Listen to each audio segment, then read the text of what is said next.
આપણે બનાવીશું વઘારેલી ખીચડી। મેં દાણા લીધા છે, ટામેટું, ડુંગળી, બટેકા। તેલ ગરમ થઈ ગયું છે, તમે જોઈ શકો છો। હવે આપણે એમાં નાખીશું થોડું જીરું,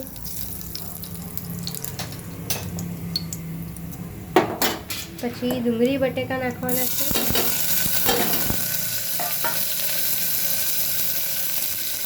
લસણની કળી,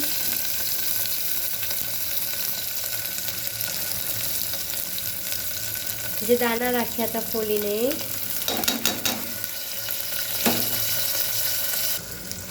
ટામેટા મિક્સ કરી લઈશું આપણે। પછી એમાં નાખીશું આપણે હળદર, જરૂર પ્રમાણે હળદર લઈ લેવાની। ધાણા જીરું છે, મેં લીલું મરચું નથી લીધું એટલે હું લાલ મરચું એટલું જ નાખું છું, તમે લીલું મરચું નાખી શકો છો। સિંગદાણા, હવે સરસ બધાને પ્રોપર હલાવી લઈશું।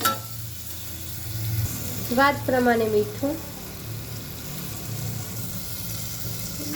ચોખા અને દાળ મેં પલાળીને રાખ્યા હતા એ હવે આપણે ઉમેરી દેવાનું છે। 1 ગ્લાસ જેટલું પાણી ઉમેરવાનું છે, તમે તમારી જરૂરિયાત પ્રમાણે નાખી શકો છો। હવે કુકર બંધ કરી દઈશું।